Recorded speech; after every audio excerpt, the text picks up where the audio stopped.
Yeah, the revelations now televised. A platform for you and I, and now look with full heart and clear eyes. Now, these are just my thoughts. Truth on how I feel on these topics I reveal. Please know my toll, I always keep it real. Can't face the word if you can't face facts. For your time, just open up your mind. That's it, just live, think big, now take that. With God in me, this here was made by design. Yeah, the revelation will be televised. REVELSations.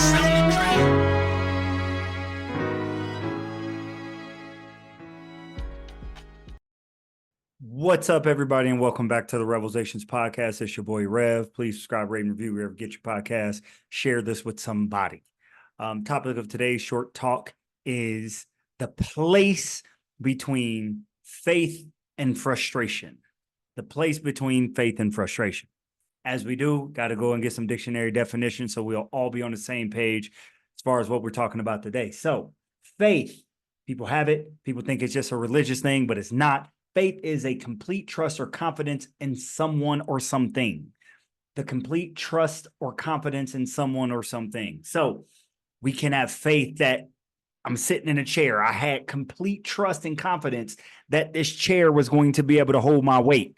I'm not a very heavy person, but I have complete trust and confidence that this chair would be able to hold my weight. I have faith when I go home and I turn on the light that the lights will come on. I got complete trust that I paid my bills and the light will come on. This is what faith is. It's complete trust. It is acting as if something is so without being able to prove that it is so. I'm going to say it again. Faith is acting as if something is so without proving it to be so. For my example, I came and sat down in this chair. I did not prep this chair with weight equivalent to my weight to see if it can hold me. I believed, so I sat down in faith, in complete confidence and trust that this chair would hold my weight.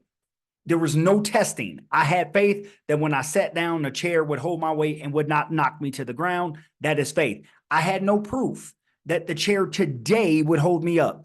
Just because I know the chair held me up in the past does not mean that the chair will necessarily hold me up today. I had no proof that the chair would hold me up today. The integrity of the screws could have been a little looser and the chair could have fallen apart. The chair could just be old and has just given out. Somebody could have came and swapped the chairs out, and this could have been a chair with less weight integrity.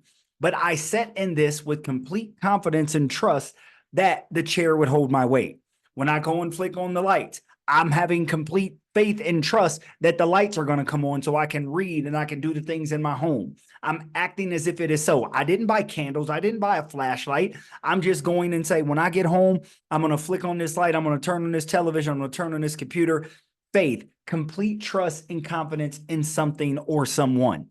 That is a difference between faith and knowledge. Knowledge is facts and information and skills acquired through experience or education, right? So this is fact. So now I've gone from faith that the chair will hold me up to knowledge that it will and that it can, because I am now sitting. So faith can turn into knowledge. I believe something is so. I'm going to act as if it is so. And then once it becomes so, I'm going to have knowledge that it is so.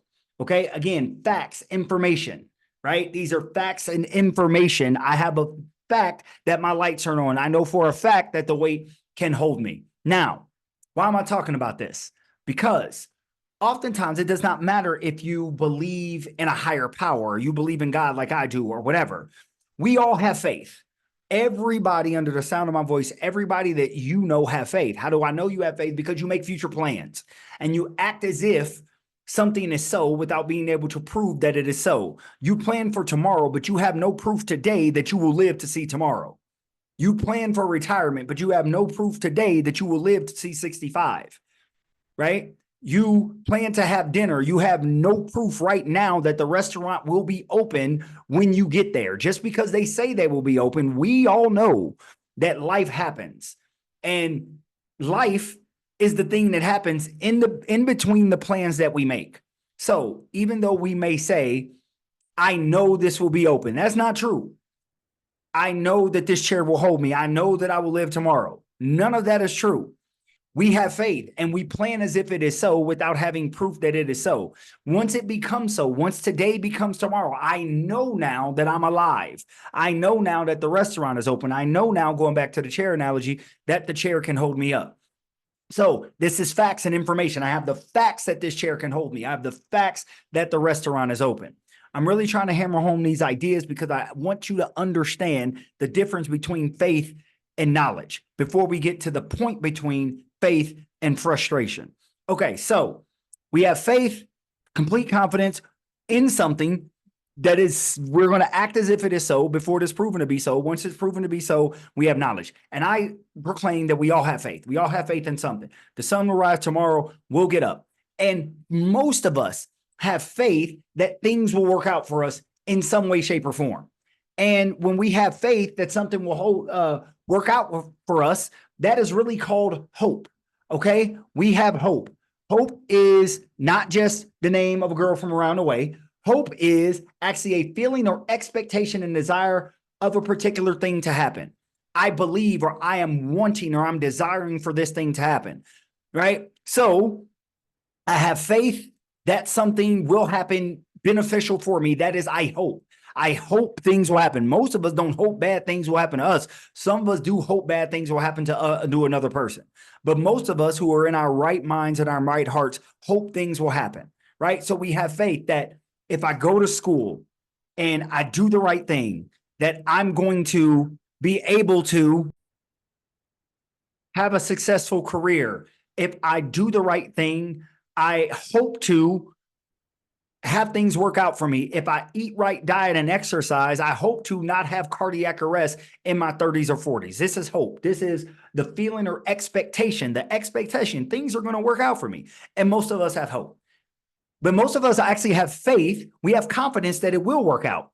So the faith is the confidence that the hope, the thing that we desire, will come to pass. Again, faith is the confidence.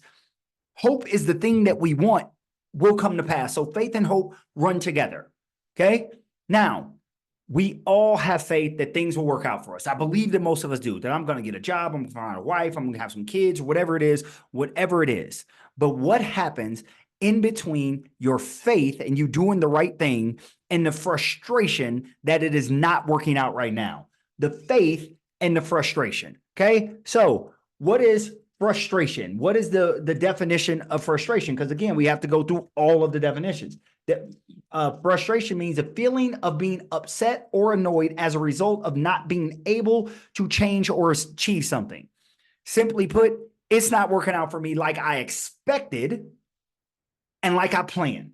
Okay. It is not, I'm not able to do or able to obtain what I hoped and had faith for. So now I'm frustrated because my faith, my strong confidence in something working out, that something that's working out is hope, and it's not working out for me.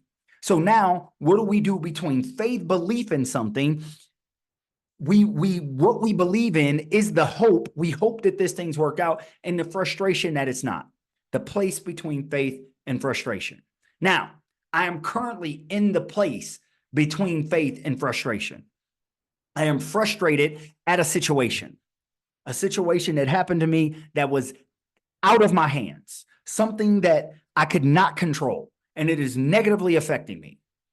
And I have faith that it's going to work out. But if I'm a human being, I'm leaning a lot into the frustration, the feeling of being upset or annoyed as a result of not being able to change something. I can't change the situation on my own. Not to this point, not as of this day. I might be able to, or maybe say I haven't changed the situation on my own just yet. So what do? We have to be sure that the frustration doesn't lead to a lack of faith, that we're not so annoyed or upset that we begin to no longer have complete trust in something or someone that the thing is going to work out for us. And we do not lose hope, that hope being the feeling of expectation and desire for a particular thing to happen. And what happens is oftentimes we live in a world where we're so frustrated. We see people that are so frustrated that they lose hope And by losing hope, the desire for the thing, because they don't believe it's going to work out, the expectation, they lose confidence in all things. And that's when we have all types of problems, when we lose faith and hope because of frustration. And we need to talk about this time between faith and frustration. We on social media, people talk about manifesting good things and manifest destiny and all that crap. Life happens to us all. Life happens, and we will be frustrated because the thing that we had confidence in did not work out or has not worked out to this point.